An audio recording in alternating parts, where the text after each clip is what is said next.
എല്ലാവർക്കും നമസ്കാരം. ഞാൻ സരിത മഹേശ്വരൻ.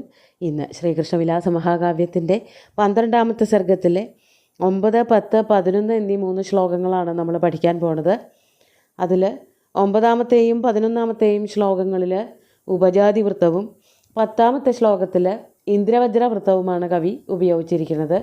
ശ്രീകൃഷ്ണനും സത്യഭാമയും കൂടിയിട്ട് സ്വർഗത്തിൽ നിന്ന് തിരിച്ചു പോരുന്ന സമയത്ത് പാരിജാത പൂക്കളുടെ വാസന കാരണം അത് സ്വന്തമാക്കാൻ വേണ്ടിയിട്ട് സത്യഭാമ അതിനായിട്ട് പ്രയത്നിക്കുന്നതും ശ്രീകൃഷ്ണനോട് പറയണതുമൊക്കെയായിരുന്നു സന്ദർഭം. അത് കഴിഞ്ഞിട്ട് എന്താണ് സംഭവിച്ചതെന്നുള്ളതാണ് അടുത്തതായിട്ട് വർണ്ണിക്കുന്നത്. നമുക്ക് ആദ്യം 9ാമത്തെ ശ്ലോകം നോക്കാം. ഭൂയോപി ഭൂയോപി തയാർത്ഥ്യമാന സവിക്ലവസ്തത്പ്രണയാദിവൃത്തൗ ഗന്ധാനുസാരേണ ജഗാമമൂലം ദ്രുമസ്യ തസ്യ ദ്വിപസന്നികാശ. ആദ്യം പദച്ഛേദം നോക്കാം. ഭൂയ അപി ഭൂയ അപി തയാ അർത്ഥ്യമാന സ വിക്ലവ തത്പ്രണയാദിവൃത്തൗ ഗന്ധാനുസാരേണ ജഗാമ മൂലം ദ്രുമസ്യ തസ്യ ദ്വിപസന്നികാശ. ആദ്യത്തെ വരികളിൽ 1ലും 2ലും മാത്രമേ ഉള്ളൂ പദച്ഛേദം പറയാൻ. ഇവിടെ സത്യഭാമ ഭഗവാനെ നിർബന്ധിച്ചു കൊണ്ടിരിക്കുകയാണ്. അതാണ് പറയണത്. തയാ അവളാൽ, ആ സത്യഭാമാദേവിയാൽ, ഭൂയോബി ഭൂയോബി വീണ്ടും വീണ്ടും പലതവണ ആവർത്തിച്ച് എന്തു ചെയ്യപ്പെട്ടു? അർത്ഥ്യമാന സ അർത്ഥിക്കപ്പെട്ടവനായ ആ കൃഷ്ണൻ. ഒന്ന് പറിച്ചു തരൂന്നേ, എന്നോട് ഇഷ്ടമുണ്ടെന്നുണ്ടെങ്കിൽ അതൊന്ന് പറിച്ചു തരണം, അല്ലെങ്കിൽ ആ പാരിജാത വൃക്ഷം നമുക്ക് കൊണ്ടുപോകണം തുടങ്ങിയിട്ടുള്ളതായ വാക്യങ്ങളൊക്കെ പറഞ്ഞ് ശ്രീകൃഷ്ണനെ പ്രേരിപ്പിച്ചു കൊണ്ടിരിക്കുകയാണ്.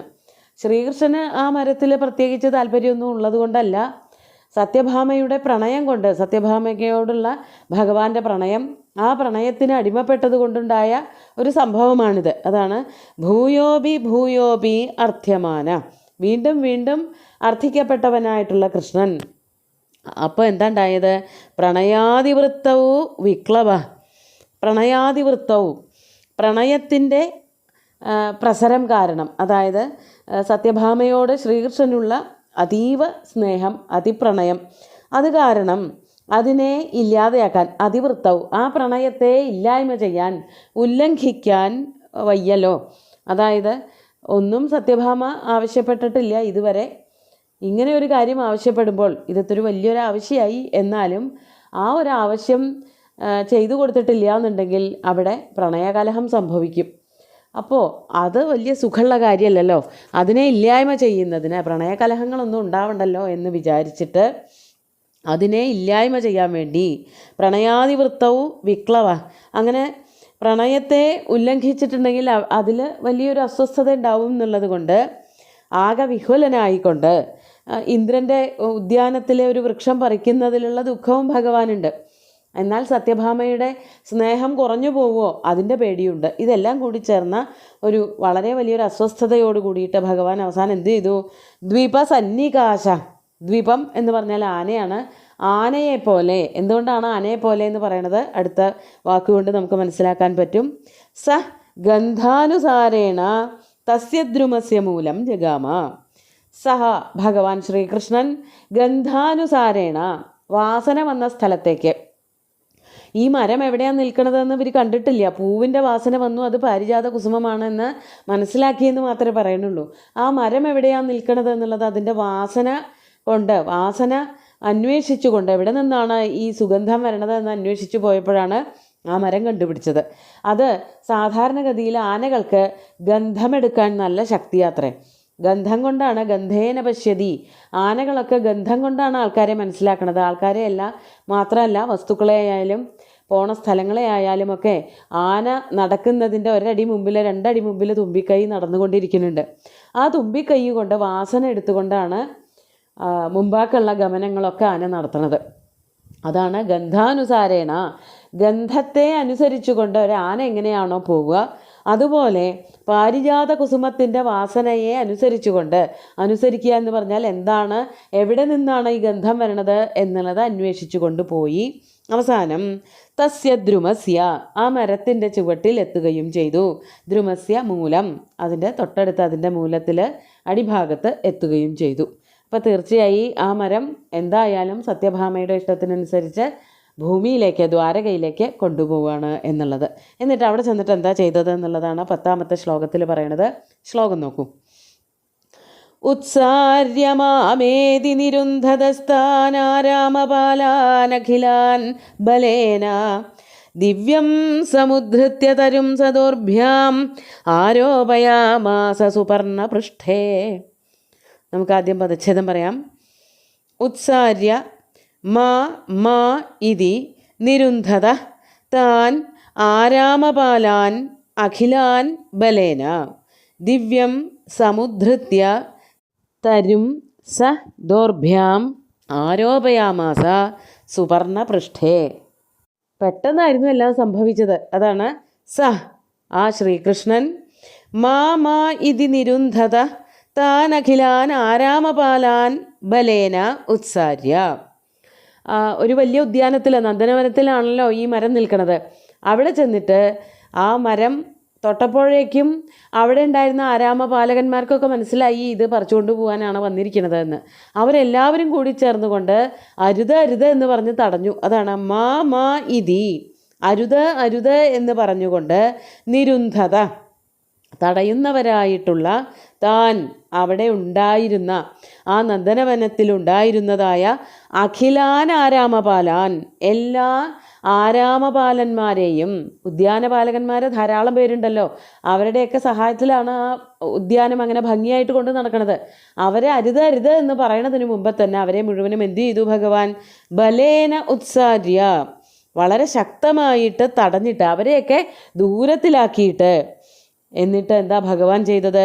ദിവ്യം തരും ദോർഭ്യാം സമുദ്ധൃത്യ, ആ ദിവ്യമായിട്ടുള്ള പാരിജാത വൃക്ഷത്തിനെ തൻ്റെ 2 കൈ കൊണ്ടും പറിച്ചിട്ട്, ദോർഭ്യാം 2 കൈ കൊണ്ടും സമുദ്ധൃത്യ മണ്ണിൽ നിന്നങ്ങോട്ട് വലിച്ചെടുത്തിട്ട്, ആ ഉദ്യാനത്തിൽ പൂത്തുലഞ്ഞു നിൽക്കുന്ന വൃക്ഷമാണ്, അതിനെ വേരോടുകൂടി ഇങ്ങോട്ട് പിഴുതെടുത്തു. അതാണ് പറയണത് സമുദ്ധൃത്യ.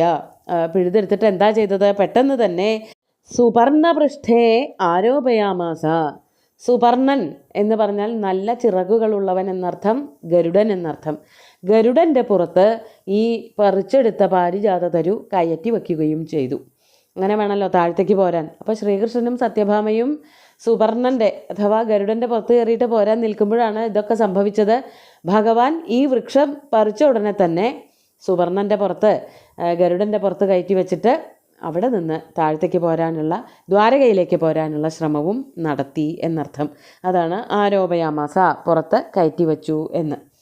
11ാമത്തെ ശ്ലോകം കൂടി നോക്കാം.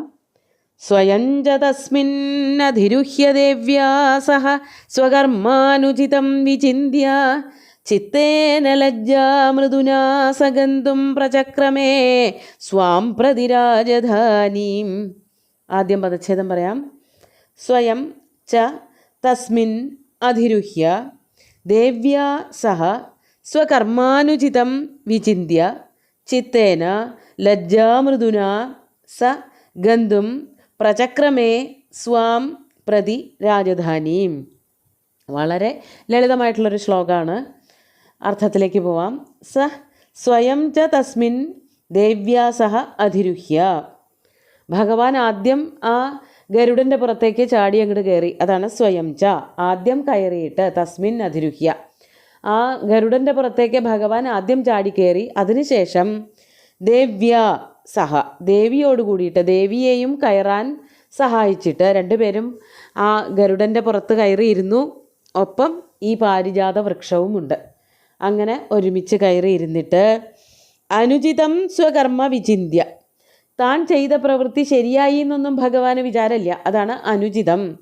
അവിടെ ചെയ്ത പ്രവൃത്തി അത്ര ചേർച്ചയില്ലാത്തതായിരുന്നു എന്ന് ചിന്തിച്ചിട്ട്, അനുചിതം സ്വകർമ്മ, തൻ്റെ കർമ്മം അനുചിതമായി പോയി എന്ന് ചിന്തിച്ചുകൊണ്ട് വിചിന്യ ലജ്ജാമൃദുനാ ചിത്തേന, അതുകൊണ്ട് തന്നെ അരുതാത്തതാണ് ചെയ്തതെന്ന് വരുമ്പോൾ എല്ലാവരുടെ മനസ്സിലും ഒരു മോശം ഉണ്ടാവും, ഒരു നാണക്കേട് തോന്നും. വേണ്ടായിരുന്നു, ഇങ്ങനെയൊന്നും ചെയ്യാൻ പാടില്ലായിരുന്നു, ചെയ്യേണ്ടിയിരുന്നില്ല എന്നുള്ളൊരു തോന്നലോട് കൂടിയിട്ട്. അതാണ് ലജ്ജാമൃദുന. ലജ്ജ കൊണ്ട് ആകെ ഒരു മൃദുവായി തീർന്ന മാനസികാവസ്ഥ. നല്ല ഉത്തമമായിട്ടുള്ള പ്രവൃത്തികൾ, വീരപ്രവൃത്തികളൊക്കെ ചെയ്യുമ്പോഴാണ് മനസ്സിനൊരു ദൃഢതയും ശക്തിയൊക്കെ വരണത്. ഇത് ചെയ്യാൻ പാടില്ലാത്ത പ്രവൃത്തിയായിരുന്നു. ഇന്ദ്രൻ്റെ നല്ല സുന്ദരമായിട്ടുള്ള പൂക്കളുള്ളൊരു മരമാണ്.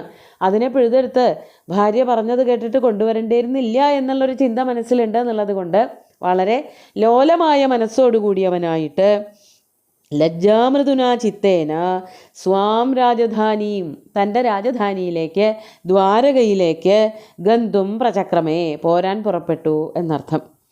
ഇനി അതൊക്കെ കഴിഞ്ഞിട്ട് എന്താണ് സംഭവിക്കുന്നത് എന്നുള്ളത് അടുത്ത ദിവസം നോക്കാം. നമുക്ക് ഇന്നത്തെ ഈ 3 ശ്ലോകങ്ങളും ഒന്നുകൂടി ചൊല്ലി നോക്കാം.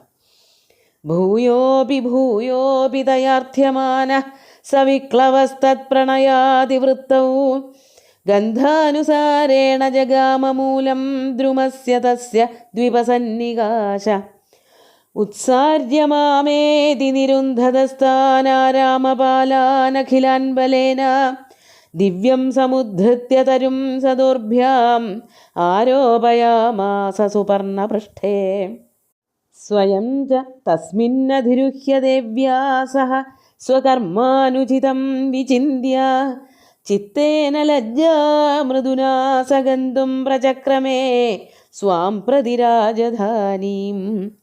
അങ്ങനെ സുന്ദരമായിട്ടുള്ള 3 ശ്ലോകങ്ങളും ഭഗവാന്റെ കാൽക്കൽ അർപ്പിച്ചുകൊണ്ട് ഗുരുവായൂരപ്പനെ സാഷ്ടാംഗം നമസ്കരിച്ചുകൊണ്ട് എല്ലാവർക്കും ശുഭദിനം നേർന്നു നിർത്തട്ടെ. നന്ദി.